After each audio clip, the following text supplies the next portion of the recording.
warahmatullahi wabarakatuh. Perkenalkan, nama saya Ajeng Amanda. Saya dari program studi S1 Keperawatan Universitas Muhammadiyah Tasikmalaya kelas 3A. Nah, di sini saya akan melakukan penkes atau penyuluhan pada keluarga yang mengalami penyakit gastritis. Selamat menyaksikan. Assalamualaikum Ibu. Waalaikumsalam warahmatullahi wabarakatuh.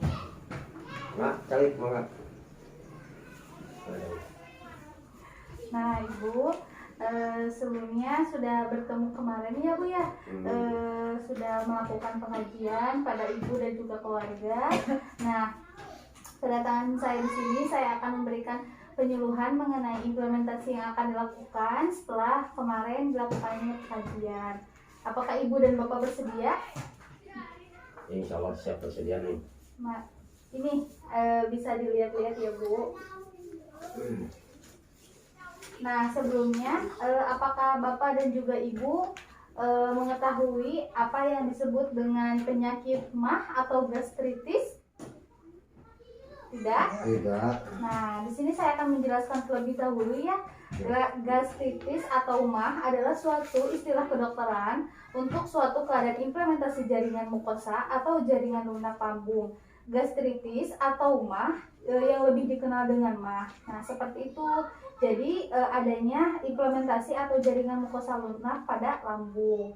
Nah, untuk penyebabnya di sini infeksi kuman Helicobacter pylori, stres psikologis, obat analgetik, antiinflamasi, trauma aspirin, bahan kimia misalnya lisol, merokok, alkohol, stres fisik disebabkan oleh luka bakar, sinis trauma dan pembedahan, kerusakan saraf, refleks, usus lambung dan endokrin. Nah, sampai ke sana ada yang mau ditanyakan terlebih dahulu?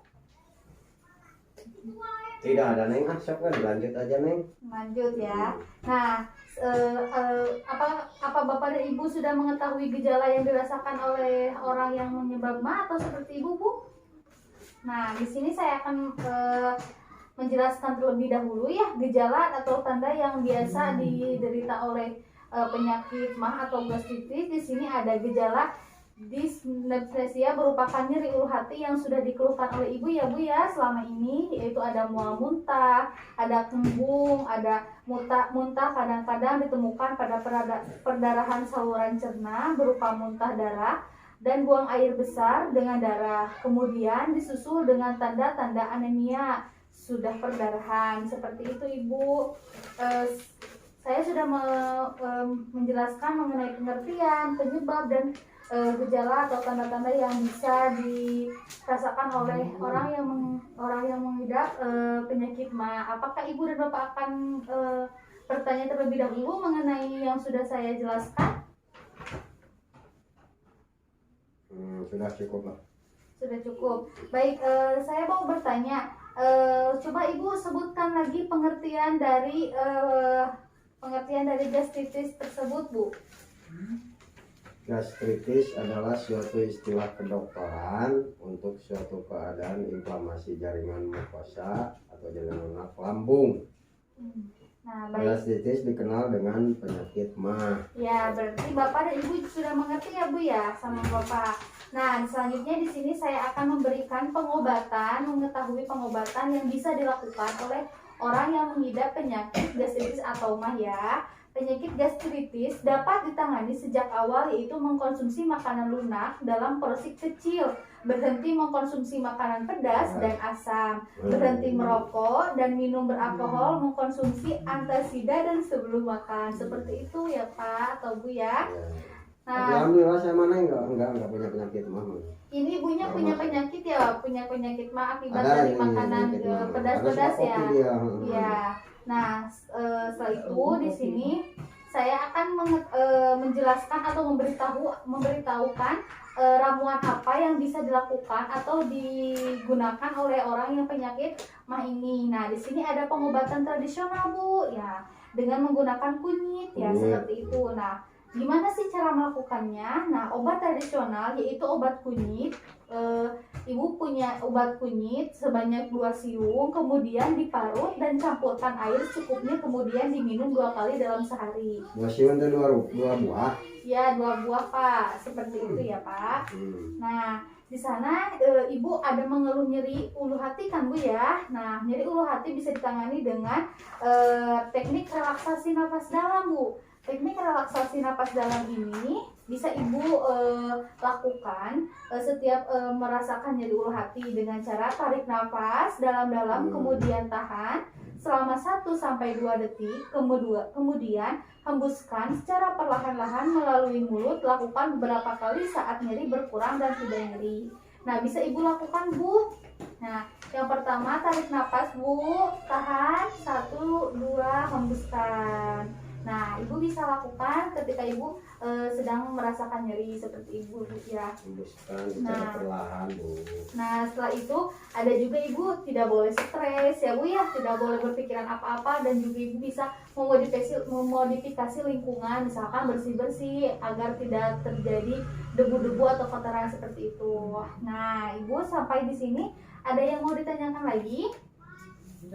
Tidak ada. Nah, di sini kemudian saya akan menjelaskan mengenai diet apa saja yang bisa dilakukan oleh orang dengan penyakit gastritis atau mah ini. Nah, menu diet pada penderita gastritis bisa Ibu makan dengan banyak mengkonsumsi air minum putih, buah pisang, buah alpukat ya Bu ya, atau makanan-makanan lunak seperti yang Ibu makan, tapi menghindari makanan asam dan juga menghindari makanan pedas seperti itu ya Bu. Nggak boleh. Nah, seperti pedas, itu. nggak boleh. Nah, diet mah juga Ibu agar bisa atau agar Ibu mau makan, Ibu bisa menyediakan atau menghidangkan makanan selagi hangat ya Bu. Jadi agar makanan yang Ibu makan itu adanya semangat gitu, ada enak gitu kan, karena masih hangat. Nah, makanan disajikan sedikit tapi sering Ibu ya, asalkan masuk gitu ke dalam perut Ibu agar tidak terjadi mah lagi ya Bu ya. Terus bisa memodifikasi makanan secara kreatif atau secara menarik agar Ibu mau untuk makan seperti itu. Ibu ada yang mau ditanyakan Bapak Ibu? Jadi datangnya penyakit mah itu kalau terasa mungkin bisa disebabkan oleh stres juga ya. Ya. Nah, jangan stres. Ya, Ibu. Obatnya stres itu cuma satu kata Bang Roma. Stres, obatnya iman dan takwa, itu Nengwa. Ya, seperti itu. Jangan stres. Jadi, ya. Bapak udah mengerti ya, dari penyakit mah ini ada juga penyebabnya dari stres. Nah, Ibu untuk menghindari adanya stres itu ya Bu ya. Dari obatnya iman dan takwa kata Bang Roma Irama. Ya, gimana Ibu, ada yang mau ditanyakan Pak? Udah, cukup Neng. Cukup, baiklah Ibu. Mungkin saya pamit ya Ibu ya. Pak, terima kasih sudah bisa bekerja sama selama 2 hari berturut-turut Ya, sama-sama, selama ini ya. Semoga kedepannya bisa lekas sembuh ibunya dan juga keluarga terhindar dari penyakit. Ya, bisa digunakan dilaksanakan dengan baik oleh ibu untuk melakukan apa istilahnya, melarang makanan yang pedas dan asam. Ya, bisa dikurangi lah. Baik, mungkin saya pamit ya Ibu. Assalamualaikum. Waalaikumsalam warahmatullahi wabarakatuh. Nah, mungkin itu video yang bisa saya sampaikan mengenai implementasi yang dilakukan pada suatu keluarga yang mengalami gastritis. Semoga ada manfaat bagi kita semua. Mohon maaf apabila banyak kekurangan. Wabillahi taufiq wal hidayah. Wassalamualaikum warahmatullahi wabarakatuh.